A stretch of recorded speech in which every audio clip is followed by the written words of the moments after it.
Welcome to learning YouTube channel. Practice session में आज हम लोग बीएसएससी मैथ के सेट नंबर 9 का सॉल्यूशन देखने वाले हैं। और ये जो आज का सेशन होगा वो सभी एग्जाम के लिए, चाहे एसएससी का बात करें, चाहे रेलवे का बात करें, चाहे किसी भी कॉम्पिटिटिव एग्जाम का बात करें, वो सभी एग्जाम के लिए इंपॉर्टेंट होगा। और जो क्वेश्चन का लिंक होता है वो हर एक वीडियो के डिस्क्रिप्शन में या फिर टेलीग्राम ग्रुप पे तो भेज ही दिया जाता है, साथ ही साथ हर एक वीडियो के डिस्क्रिप्शन में भी मिल जाएगा। अगर कोई सेट अगर आपसे छूट जाता है, अगर उसको प्रैक्टिस करना चाहते हैं तो वो वीडियो के डिस्क्रिप्शन में उसका क्वेश्चन का लिंक मिल जाएगा, वहाँ से डाउनलोड करके पहले खुद से प्रैक्टिस कर सकते हो, उसके बाद सॉल्यूशन देख सकते हैं।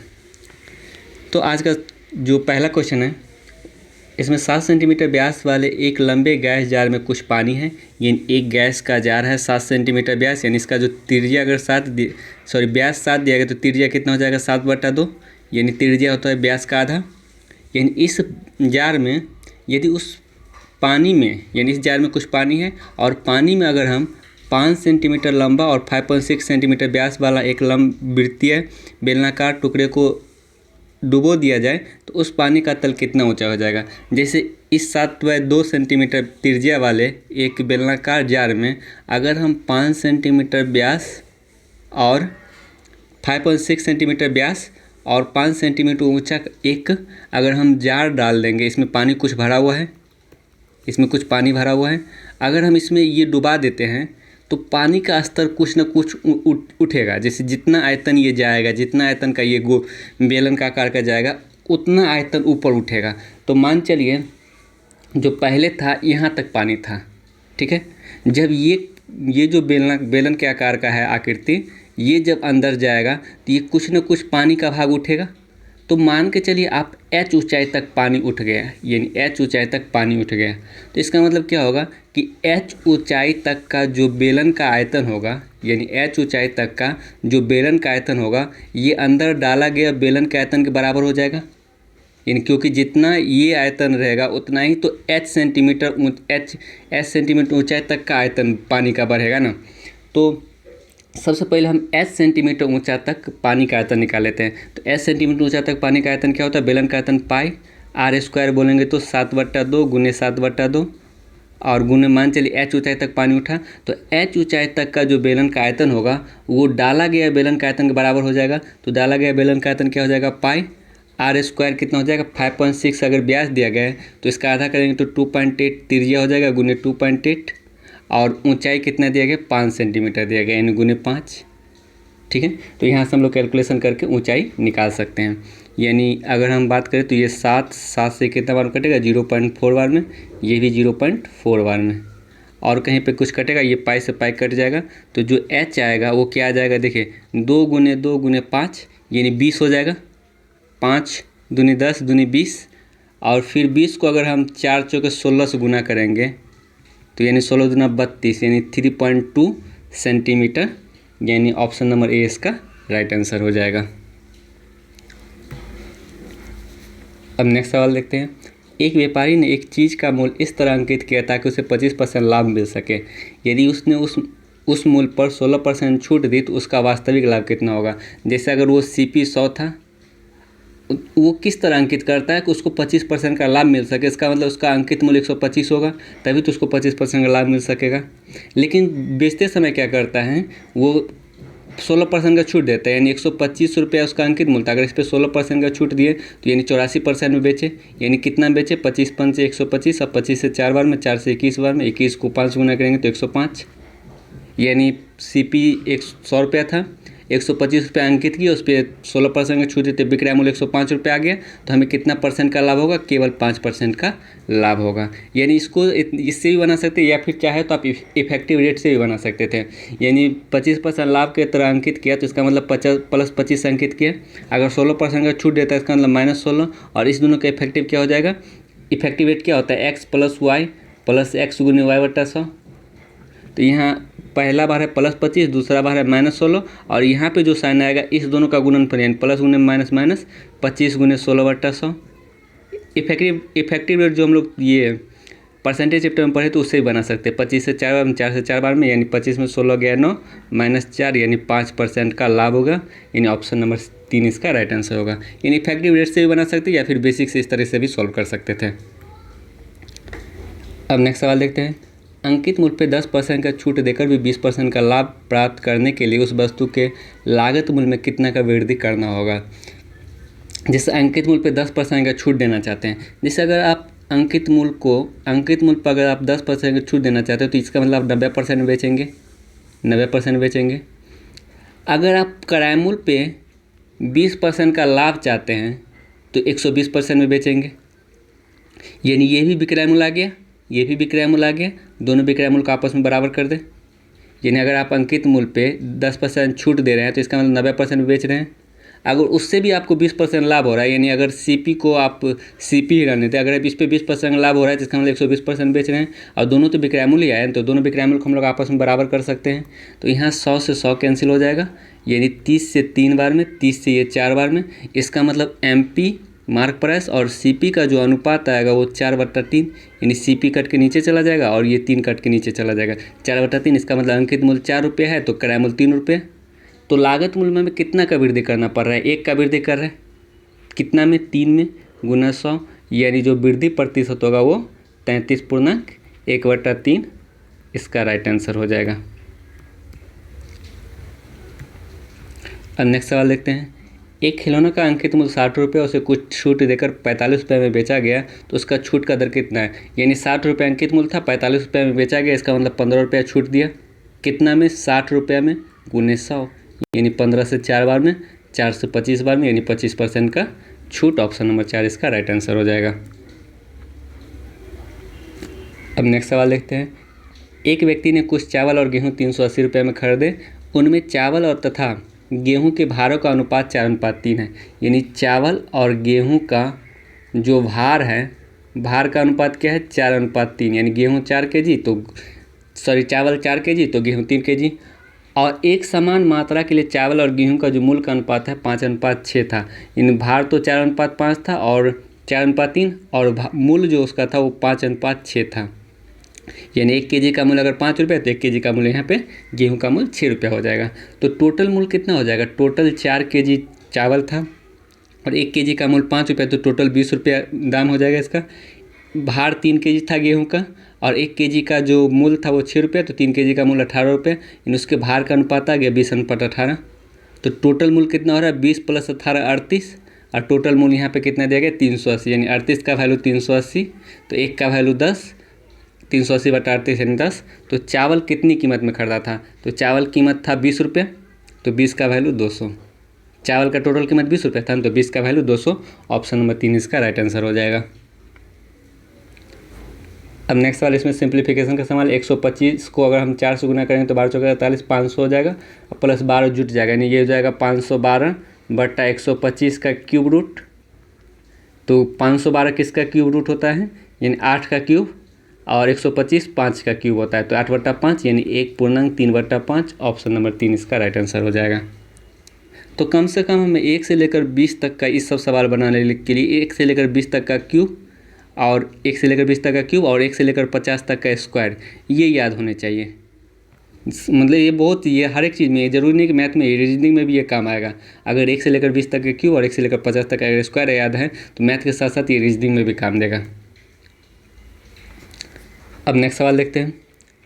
इसमें कुछ सिंप्लीफाइड करना है बस, केवल, और कुछ नहीं था। यानी अगर हम इसको देखेंगे 4 तो ये 12 + 3 15, बचेगा 1, 6 चौका 24, 6 × 18, 3 21 और 1 22, 225 ऊपर बचेगा, नीचे 64, डिवाइड बाय ये 9 7 63, 1 64/7 मल्टीप्लाई, यानी ये कितना हो जाएगा 2 गुने 9 × 27 1 28/9 रूट अंडर में।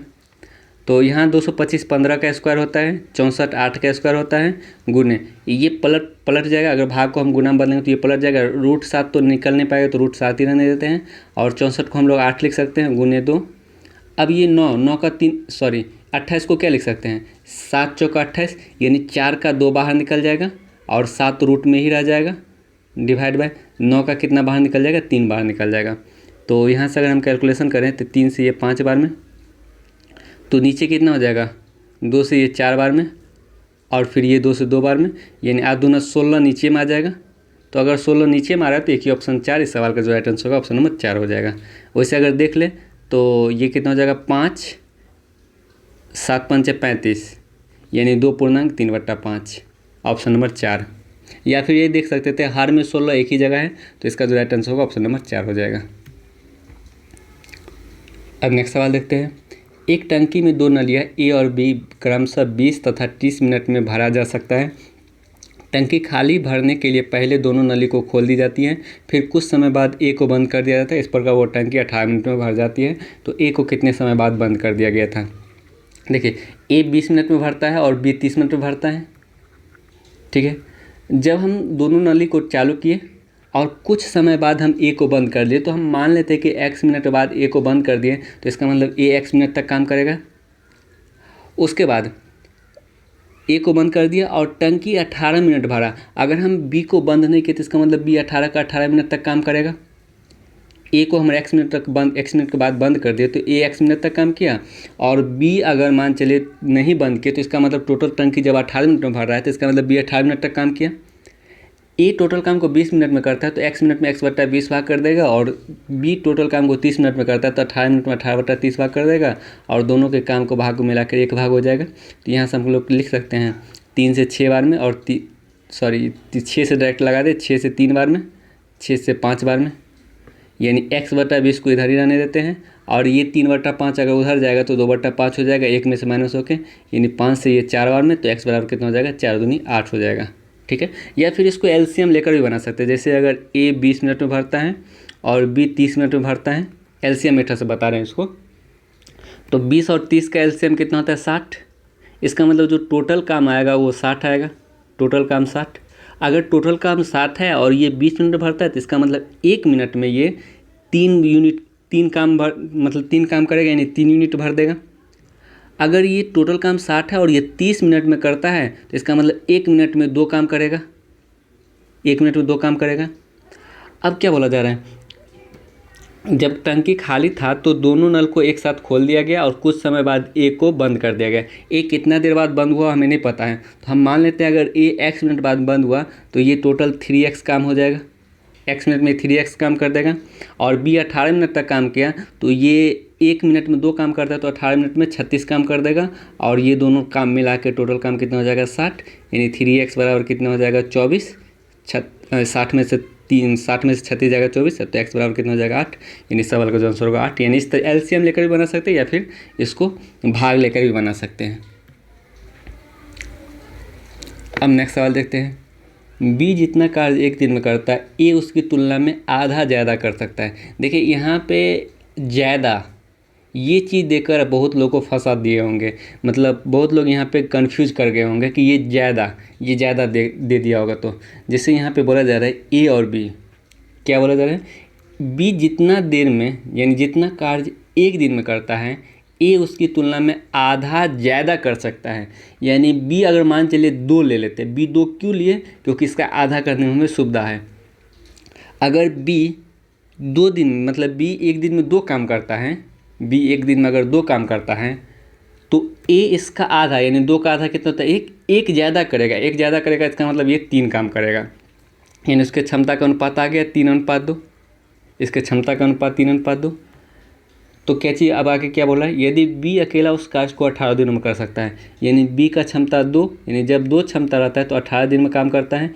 1 क्षमता रहेगा तो 36 दिन लेगा, क्योंकि टाइम एंड वर्क में क्षमता जैसे काम होता है, दिन ज़्यादा होता है और ज़्यादा होता है, तो इसका मतलब हमें गुना करना पड़ेगा। जब 1 क्षमता तो 36 दिन, तो क्या बोला? दोनों मिलकर उस कार्य को कितने दिन में करेगा? अगर दोनों मिलेगा तो 3 + 2 5 क्षमता हो जाएगा। तो जब 1 क्षमता तो 36 दिन, तो 5 क्षमता तो 36/5, क्योंकि क्षमता ज़्यादा होगा तो दिन कम, यानी 36/5 को क्या लिख सकते हैं? 7.1/5 दिन, यानी ऑप्शन नंबर 4 इसका राइट आंसर हो जाएगा। अब नेक्स्ट सवाल देखते हैं। एक त्रिभुज जिसकी भुजाएं 9, 12 और 15 सेंटीमीटर लंबी है, उसके अंतर्वृत्त का त्रिज्या क्या है? देखिए, 9, 12, 15 सेंटीमीटर से हमें समझ में आ जाना चाहिए कि ये एक समकोण त्रिभुज ही होगा। समकोण त्रिभुज का ट्रिपलेट है ये। इसके अंतर्वृत्त की, इसके जो अंतर्वृत्त का जो त्रिज्या है वो निकालना है। तो ये अंतर्वृत्त का त्रिज्या का फॉर्मूला हम पहले देख लेते हैं।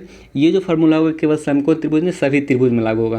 यानी अंतर्वृत्त का जो त्रिज्या का फार्मूला होता है वो होता है 2 गुने त्रिभुज का क्षेत्रफल बटा त्रिभुज का परिमाप। त्रिभुज का क्षेत्रफल बटा त्रिभुज का परिमाप। यानी आपको कहीं पे ये भी लिखा मिल सकता है त्रिभुज का क्षेत्रफल बट्टा त्रिभुज का अर्ध परिमाप, त्रिभुज का क्षेत्रफल बट्टा त्रिभुज का अर्ध परिमाप, क्योंकि ये दो जब नीचे जाएगा तो भाग हो जाएगा और भाग होगा तो परिमाप को अगर हम आधा करेंगे तो अर्ध परिमाप बन जाएगा। इसीलिए दोनों में से किसी भी फार्मूला पर हम लोग बना सकते हैं, दोनों सेम ही फार्मूला है। तो अगर हम यहाँ पे 2 गुने त्रिभुज का क्षेत्रफल निकालेंगे तो त्रिभुज का क्षेत्रफल क्या होता है, 1/2 गुने आधार 9 और गुने ऊंचाई 12, सॉरी आधार 12 गुने ऊंचाई 9 बटा त्रिभुज का परिमाप कितना हो जाएगा, 12 9 21 और 15 36, तो यानी ये 2 से 2 कट जाएगा, 9 से 4 बार में और 4 से 3 बार में, यानी इस सवाल का जो आंसर होगा यानी अंतर्वृत्त का जो तीर जाएगा वो 3 सेंटीमीटर, ऑप्शन नंबर 3 इसका राइट आंसर हो जाएगा। अब नेक्स्ट सवाल देखते हैं। एक मेज को 1140 रुपये में बेचने पर एक व्यक्ति को 5% का हानि होता है तो उसे 5% लाभ के लिए उस मेज को कितना बेचना चाहिए। देखिए अगर 1140 विक्रय मूल्य दिया गया है, विक्रय मूल्य अगर 1140 है, अगर इस पर 5% का हानि हो रहा है तो इसका मतलब हम लोग कितना में खरीद रहे हैं, 100/105, 100/95, क्योंकि 5% हानि हो रहा है ना। और जब हानि होता है तो हम लोग मतलब 100 में से घटा देते हैं, 100/95, ये इसका क्रय मूल्य आ जाएगा। अगर इसका क्रय मूल्य 100/95 आ गया, ठीक है। अब बोला है उसे 5% लाभ के लिए कितना में बेचेगा।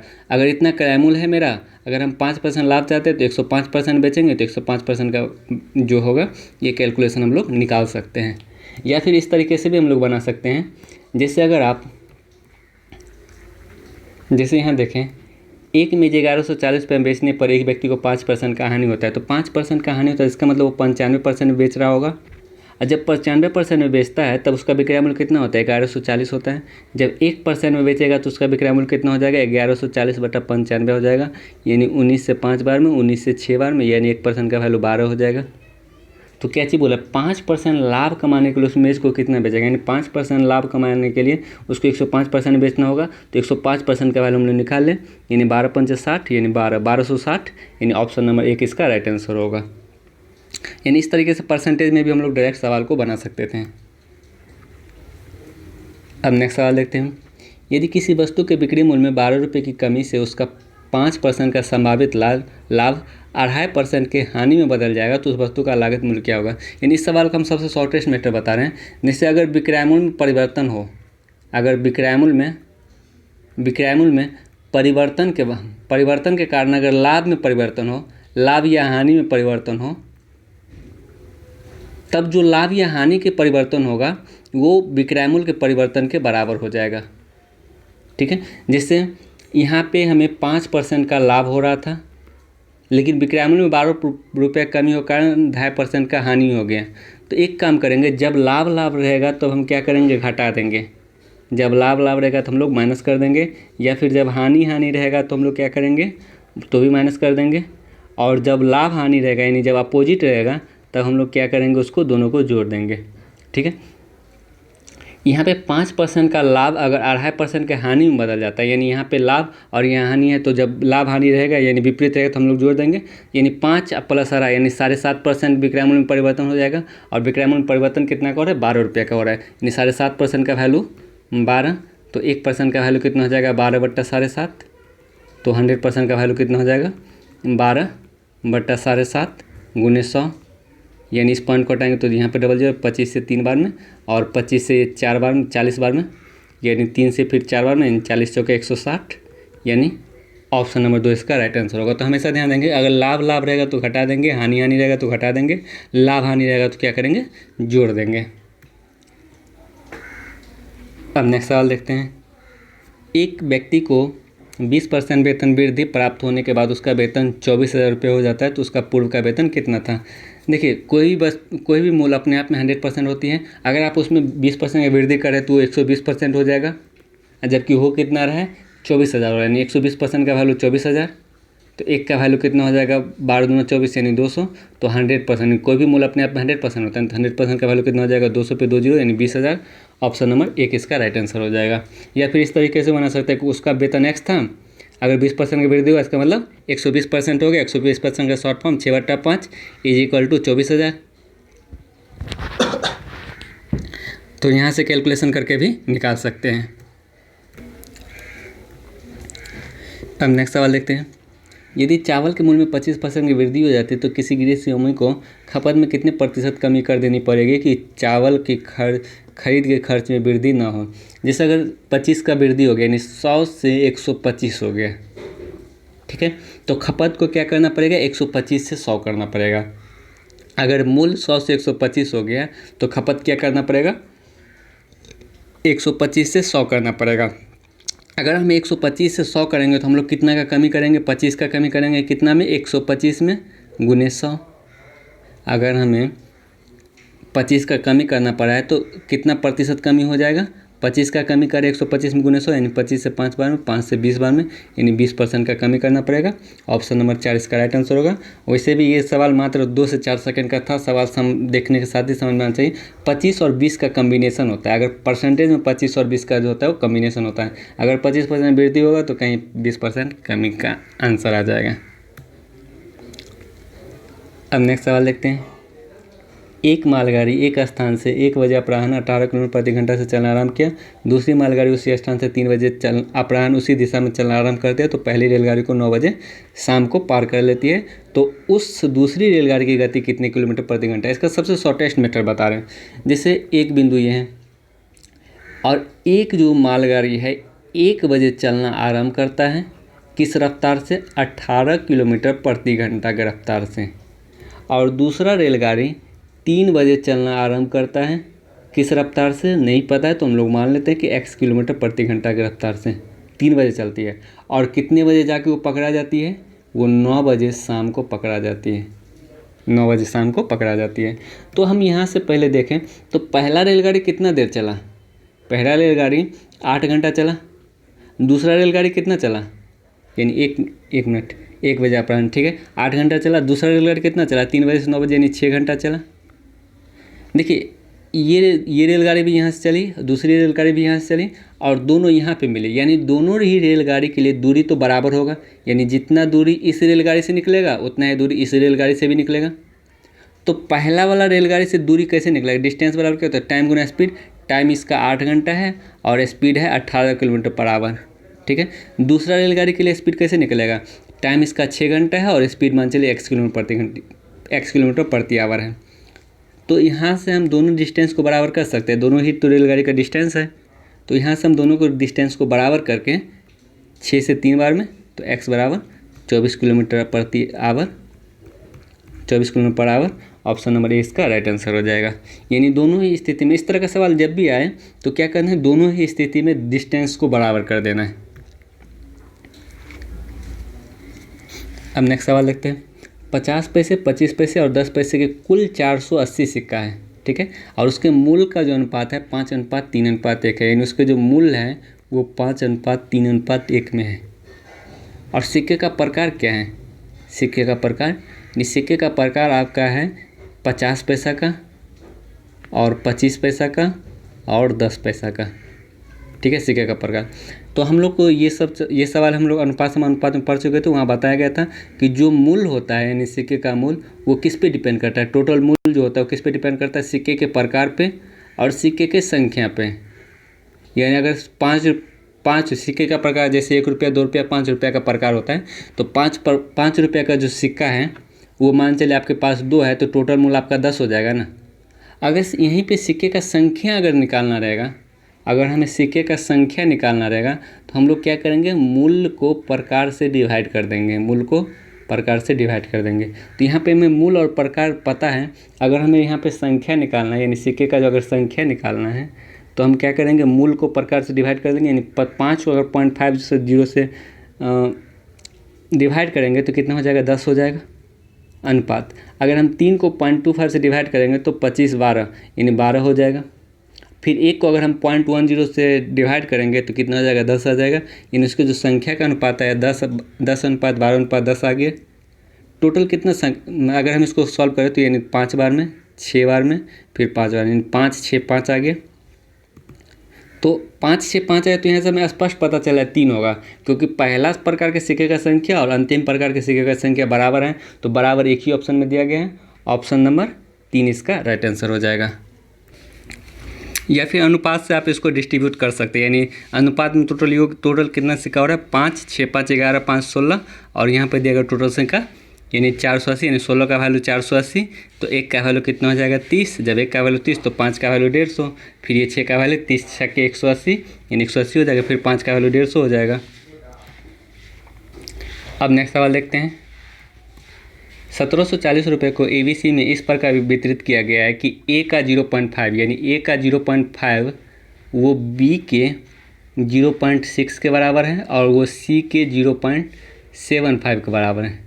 ठीक है, तो C को कितना रुपये मिला, तो यहाँ से अगर हम A को अगर हम 0.5 यानी 5/10 लिख सकते हैं, यानी 5/10 का शॉर्ट फॉर्म क्या होता है 1/2, यानी A का 1/2 भाग B के किसके बराबर है 6/10 यानी 3/5 भाग के बराबर है, यानी B के 3/5 भाग के बराबर है। और C का कितना हो जाएगा, अगर हम इसको करेंगे 75/100 यानी 25 या 75, 25 का 100 यानी C के 3/4 भाग के बराबर है। इस सब के बराबर हम क्या कर लेते हैं 1 कर लेते हैं, सब के बराबर 1 कर लेते हैं, यानी अगर A का 1/2 अगर 1 के बराबर है तो A कितना हो जाएगा 2 हो जाएगा, A 2। अगर B का 3/5 अगर A के बराबर है तो 3/5 उधर जाएगा तो 5/3 हो जाएगा, यानी B 5/3 हो जाएगा। अगर C का 3/4 अगर 1 के बराबर है तो C कितना हो जाएगा, अगर ये 3/4 उधर जाएगा तो 4/3 हो जाएगा। तो ABC का जो अनुपात आया 2:5/3 अगर यहाँ से 3 हम एलसीएम लेंगे तो 3 इससे मल्टीप्लाई हो जाएगा, यानी 6, 5, 4 आ जाएगा ABC का अनुपात। तो क्या चीज़ पूछा जा रहा है 1740 रुपया में C को कितना रुपया मिला, तो C को कितना मिला 4 कितना में 5, 4, 9, 6, 15 यानी 4/15 भाग मिल रहा है। तो यानी 1740 का 4/15 भाग निकाल लेते हैं, यानी 15 से एक बार में, फिर बचेगा 2 यानी 15 से फिर एक बार में और फिर 15 से 6 बार में, यानी 464 रुपये C को मिलेगा। ऑप्शन नंबर 4 इसका राइट आंसर हो जाएगा। अब नेक्स्ट सवाल देखते हैं। 6 मेज और 12 कुर्सी यानी 6 मेज प्लस 12 कुर्सी का जो मूल्य है वो 7800 रुपया दिया गया। मेज को M से डिनोट कर दिए, कुर्सी को K से डिनोट कर दिए। यदि एक मेज का मूल्य जो है वो 750 रुपये, अगर एक मेज का मूल्य 750 रुपये है तो 6 मेज का मूल्य कितना हो जाएगा 6 गुने 750 प्लस 12 के यानी बराबर 7800। तो अगर हम इसको गुना करेंगे तो कितना हो जाएगा 6 पंचे 30 आता है 4500 हो जाएगा। अगर हम 4500 इधर ये जाएगा तो माइनस हो जाएगा और माइनस होगा तो ये कितना हो जाएगा 3300।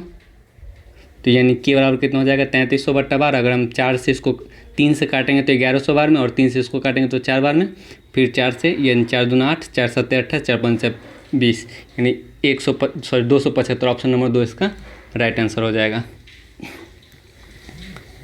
नेक्स्ट सवाल देखते हैं। एक कक्षा में 25 छात्रों का औसत भार 50 kg है। यदि उनमें से एक अध्यापक का भार भी शामिल अगर कर लिया जाए तो औसत भार में 1 किलो की वृद्धि हो जाती है, तो उस अध्यापक का भार कितना होगा। तो इसका सबसे बेस्ट मेथड क्या होगा बनाने का, जैसे अगर औसत भार 50 kg था, ठीक है, अगर 50 kg का व्यक्ति आता तो औसत भार में कोई वृद्धि नहीं होता 26, यानी अगर 50 kg का ही अगर अध्यापक आता 50 kg का अध्यापक तो औसत भार में कोई वृद्धि नहीं होता। लेकिन क्या हो रहा है कि औसत भार में 1 kg का वृद्धि हो रहा है। कितना व्यक्ति में 26 व्यक्ति में 25 छात्र तो था ही, एक अध्यापक और जुड़ जाएगा तो 26 व्यक्ति के औसत में अगर 1 का वृद्धि हो रहा है इसका मतलब टोटल 26 kg का वृद्धि हो रहा है। अगर टोटल 26 kg हो रहा है तो इसका मतलब क्या होगा कि जो अध्यापक आया होगा वो औसत भार से 26 kg ज़्यादा का आया होगा। इसका मतलब औसत भार पहले 25 था और 26 kg ज़्यादा का आया होगा, इसका मतलब 76 kg का अध्यापक आया होगा। ऑप्शन नंबर 1 इसका राइट आंसर होगा। इसका सबसे बेस्ट तरीका होगा बनाने का, जो औसत भार है उसको लिख लेंगे, औसत में जितना वृद्धि होगा उसको व्यक्ति की संख्या से मल्टीप्लाई करके हम लोग निकाल लेंगे टोटल कितना वृद्धि हुआ, और जो वृद्धि होगा वो औसत में ऐड कर देंगे तो हमें डायरेक्ट अध्यापक का भार यानी जो व्यक्ति शामिल होगा उसका भार आ जाएगा। अब नेक्स्ट सवाल देखते हैं। एक रेडियो विक्रेता ने एक रेडियो 2.5% हानि पर बेचा। यदि वही 100 रुपये अधिक कीमत पर बेचा होता तो 7.5% का लाभ होता है, 7.5%। तो अभी जस्ट 2-4 सवाल पहले बताए थे कि अगर हानि और लाभ का बात करें और विक्रय मूल्य में चेंजिंग का बात करें तो क्या करना है, हानि लाभ को अगर है तो जोड़ देंगे, तो यहाँ 2.5%, यहाँ 2.5% हानि, यहाँ 7.5% लाभ, तो कितना का चेंजिंग हो जाएगा 10% का हो जाएगा, क्योंकि जब हानि लाभ रहता है दोनों जुट जाता है और सेम रहता है तो माइनस हो जाता है, यानी हानि लाभ में 10% का चेंजिंग हो रहा है और विक्रय मूल्य 100 का, यानी 10% का वैल्यू 100, तो 1% का वैल्यू कितना हो जाएगा 10, तो 100% का वैल्यू कितना हो जाएगा यानी 1000। या फिर यहाँ देख सकते थे, यहाँ पे एक जीरो बैठा है तो यहाँ भी एक जीरो बैठा सकते थे, यानी 100% का वैल्यू 1000। इसका मतलब जो क्रय मूल्य आया वो 1000 आ गया CP। अगर हमें 12.5% का लाभ पे बेचना है तो यानी 112.5 में बेचना है, ये पॉइंट को हटाएंगे तो नीचे जीरो, यानी ये 3 जीरो से 3 जीरो कट जाएगा, यानी 1125 रुपये इसका आंसर ऑप्शन नंबर 2 हो जाएगा। अब नेक्स्ट सवाल देखते हैं। वो धनराशि कितनी है जो 5% वार्षिक 365 दिन साधारण ब्याज की दर से देने पर 2 रुपये प्रतिदिन का ब्याज अर्जित कर ले। यानी कहने का मतलब है उसका जो ब्याज है वो कितना हो जाएगा 2 रुपये प्रतिदिन, यानी 2 रुपया एक दिन का, तो 365 दिन का यानी एक साल का ब्याज कितना हो जाएगा उसका 365 को 2 से गुना कर देंगे, 5 9 10 6 9 12 1 13, सॉरी 6 9 12 1 13 और 3 9 6 1 7, 730 रुपया उसका ब्याज बन जाएगा। कितना साल में, समय कितना, एक साल में, एक साल में 730 रुपये ब्याज मिल जाएगा। दर कितना है 5%। ये 730 रुपये कब ब्याज बनेगा, जब मूलधन 1 रुपया होगा, मूलधन 1 रुपया होगा। ठीक है, तो यहाँ से हम लोग, तो हमें क्या वो धनराशि के, सॉरी वो धनराशि तो हमें निकालना ही है ना, धनराशि हमें निकालना है। तो मूलधन बराबर क्या होता है, मूलधन बराबर ब्याज गुने 100, ब्याज गुने 100 बट्टा दर गुने समय, ब्याज गुने 100 बट्टा दर गुने समय। तो ब्याज आपके पास 730 रुपये आ गया, पर 2 रुपये प्रतिदिन था ना, तो 365 दिन यानी एक साल का जो ब्याज होगा वो 730 रुपये गुने 100, और दर कितना, दर आपका 5% और समय, सॉरी दर 5% और समय 1 ईयर, तो 5 से 20 बार में कटेगा, यानी 7 दूना 14 3 दूना 6, यानी 14,600, 14,600 इसका राइट आंसर होगा। इसमें 14,600 नहीं दिया, इस ऑप्शन नंबर सी को 14,600 बना लेंगे, इसका जो राइट आंसर होगा ऑप्शन नंबर 3 हो जाएगा। अब नेक्स्ट सवाल देखते हैं। एक धनराशि एक निश्चित चक्रवृद्धि ब्याज की दर पर हर वर्ष जोड़ने पर 4 वर्ष में 7,000 और 8 वर्ष में 10,000 रुपये हो जाते हैं, तो वो मूल धनराशि कितनी है। देखिए इस तरह का सवाल हम इसका सबसे बेस्ट और डायरेक्ट तरीका बता देते हैं। अगर 2 ईयर का CI, 2 ईयर में CI की दर से अगर अमाउंट A दिया गया हो, ठीक है, अगर 2 ईयर में CI, 2 ईयर में अगर, एक मिनट, कितना मान, 2 ईयर नहीं X ईयर मान लीजिए, कोई भी ईयर X ईयर में अगर CI की दर से अमाउंट 1 रुपया दिया गया हो, और 2X ईयर में यानी 2 गुना साल में CI के दर से अगर अमाउंट B रुपया दिया गया हो, अगर मूलधन पूछ रहा हो तो इसका हम लोग डायरेक्ट A² बट्टा B डायरेक्ट हम लोग मूलधन निकाल सकते हैं। यानी कहने का मतलब है कि 4 वर्ष में 7,000 रुपये दिया गया है अमाउंट, और उसका 2 गुना 8 वर्ष में, यानी X वर्ष में A रुपया हो और 2X वर्ष में B रुपया हो, तब जो मूलधन निकलता है वो A² बट्टा B, यानी 7,000 गुने 7,000 बट्टा 10,000, यानी 3 जीरो कट जाएगा और 4 जीरो, 3 जीरो यहाँ पे कटेगा, 1 जीरो यहाँ पे कटेगा, यानी 7 4900, यानी इसका जो मूलधन आएगा 2 नंबर ऑप्शन इसका राइट आंसर हो जाएगा। यानी जब X ईयर में अमाउंट A रुपया दिया हो, 2X ईयर में अगर अमाउंट B रुपया दिया हो, तो मूलधन निकालने का direct formula A² by B। हम नेक्स्ट सवाल देखते हैं। क्रमशः 100 मीटर और 95 मीटर लंबी 2 रेलगाड़ी जब एक ही दिशा में चलती है तो 27 सेकेंड में एक दूसरे को पार कर लेती हैं। यानी जब एक ही दिशा में चलेगा तो दोनों का चाल घट जाएगा, और चाल बराबर क्या होता है, दूरी बटा समय। दूरी क्या होगा, अगर एक दूसरे को पार कर, इसका मतलब दोनों का दूरी जुटेगा तो 195 टोटल दूरी हो जाएगा, और समय कितना ले रहा है 27 सेकेंड ले रहा है। ये मीटर पर सेकेंड में आ जाएगा चाल, लेकिन हमें किलोमीटर प्रति आवर में लाना है तो 18/5 से गुना कर देंगे, 9 से 3 बार में और 9 से 2 बार में, 5 तिया 15, 15 से कितना बार में कटेगा 15, 15 तिया 45, 13 दूना 26 सेकेंड, यानी 26 किलोमीटर पर आवर उसके चाल का अंतर आ जाएगा। तो हम यहाँ से ऑप्शन में देख लेते हैं कि चाल का अंतर कहाँ पे 26 किलोमीटर प्रति आवर आ रहा है। यहाँ पे चाल में अंतर 22 किलोमीटर प्रति आवर हो रहा है, तो यानी ये ऑप्शन नहीं होगा। यहाँ पे चाल में अंतर 26 किलोमीटर प्रति आवर हो रहा है, तो यानी ये ऑप्शन हो जाएगा। और यहाँ पे चाल में जो अंतर है वो 18 किलोमीटर पर आवर हो रहा है, ये भी ऑप्शन नहीं होगा। यहाँ पे चाल में अंतर 20 किलोमीटर प्रति आवर हो रहा है, ये भी ऑप्शन नहीं होगा। तो एक ही ऑप्शन 2 आगे, इस सवाल को राइट आंसर होगा ऑप्शन नंबर 2 हो जाएगा। यानी एक ही ऑप्शन से हम लोग बना सकते हैं। अगर मान चलिए 2 जगह आता चाल में अंतर 26 किलोमीटर पर आवर, तो हम दूसरा स्टेटमेंट भी ले लेते हैं। विपरीत दिशा में चलने पे 9 सेकंड में एक दूसरे को पार कर लेती है। यानी विपरीत दिशा में अगर चलेगा तो दोनों का चाल जुट जाएगा, और चाल बराबर क्या, तो दूरी बटा समय। दूरी भी तो जुटेगा ना, अगर विपरीत दिशा में एक दूसरे को पार करे तो इसका मतलब दोनों अपनी अपनी लंबाई को पार करेगी और दोनों का लंबाई जुट जाएगा तो 195 हो जाएगा। और समय कितना है, 9 सेकेंड है। इसको भी अगर हम किलोमीटर पर आवर बदलेंगे तो 18/5 से गुना कर देंगे। 9 से ये 2 बार में और 5 से कितना बार में, 5 तिया 15, 5 39 दूना 78। तब हम देख लेते दोनों का जोड़ कहाँ पे 78 आ रहा है। अब नेक्स्ट सवाल आते हैं। कक्षा 3 समान वर्गों में, एक कक्षा को 3 समान वर्गों में बांटा गया और उस पर गणित के 5 परीक्षण किए गए। उस वर्गों के परीक्षण का औसत प्राप्तांक नीचे दर्शाया गया, इस ग्राफ में दर्शाया गया है। तो परीक्षण 2 में कक्षा के औसत प्राप्तांक कितने हैं। परीक्षण 2 में तो ये नहीं देखना है कि ये 2 है और इसमें हम जोड़ के ये कर लेंगे, ऐसा नहीं करना है। परीक्षण 2 ये प्राप्तांक हैं, ये जो है प्राप्तांक है, ये 1 2 3 प्राप्तांक है। परीक्षण ये रहा, परीक्षण 2 का औसत प्राप्तांक कितना है। परीक्षण 2 यानी पहला सब्जेक्ट में कितना है, यानी ये 10 है। दूसरा सब्जेक्ट में कितना है, ये 10 और 15 के बीच में यानी 12.5 है। 10 और 15 के बीच में 12.5। और तीसरा सब्जेक्ट में कितना है, ये 15 है। अगर हम सबको जोड़ते हैं तो कितना होता है, 37.5 होता है। 37.5 होता है। और अगर हम औसत निकालना तो हम लोग क्या करेंगे, 3 से भाग दे देंगे। इन 3 से एक बार में 25 या 75 यानी 12.5। ऑप्शन नंबर 4 इसका राइट आंसर हो जाएगा। परीक्षण 2 बोला गया तो परीक्षण नीचे वाला है, तो नीचे वाला 2 का औसत निकालने के लिए इस तीनों को जोड़कर 3 से डिवाइड कर देंगे। अब नेक्स्ट सवाल देखते हैं। नीचे दिए गए आलेख में पुरुष और महिला के विभिन्न व्यवसाय को दर्शाया जाता है, वो व्यवसाय कौन सा है जिसमें महिला का अनुपात अन्य 3 की तुलना में ज़्यादा है। देखिए इसमें महिला का अनुपात क्या है, 20/30 है। दूसरा में इसमें अनुपात क्या है, 30/35 है, 30/35। और इसमें क्या है, 10/20 है। और इसमें कितना है, 25/35। तो हमें ज़्यादा पूछा है ना, तो 25/35 से ज़्यादा तो 30/35 हो रहा है, तो इस ऑप्शन को हम लोग चेक ही नहीं करेंगे। 25/35 से ज़्यादा तो 30/35 हो रहा है, तो यानी ये ऑप्शन हम चेक ही नहीं करेंगे, इसी तीनों हम चेक कर लेते हैं। यानी 20/30 को क्या लिख सकते हैं, 0.6 लिख सकते हैं। और इसको क्या लिख सकते हैं, 5 से 6 बार में, 5 से 7 बार में, 7 8 56 यानी 0.8 लिख सकते हैं। और इसको क्या लिख सकते हैं, 0.5 लिख सकते हैं। 10/20 को 0.5। यानी सबसे ज़्यादा किस में है, 0.8। यानी दूसरा ऑप्शन क्या है, लिपिकीय। लिपिकीय कौन सा ऑप्शन में, ऑप्शन नंबर ए में है। यानी सवाल का जो आंसर होगा ऑप्शन नंबर ए हो जाएगा। तो आज का सेशन यही समाप्त होता है। अगर वीडियो अच्छा लगे तो वीडियो को जरूर से जरूर लाइक कीजिएगा और अपने दोस्तों को भी जरूर से जरूर शेयर कीजिएगा। और जो लोग अभी तक चैनल को सब्सक्राइब नहीं किए हैं, चैनल को जरूर सब्सक्राइब कर लीजिएगा। Thanks for watching, bye bye, take care.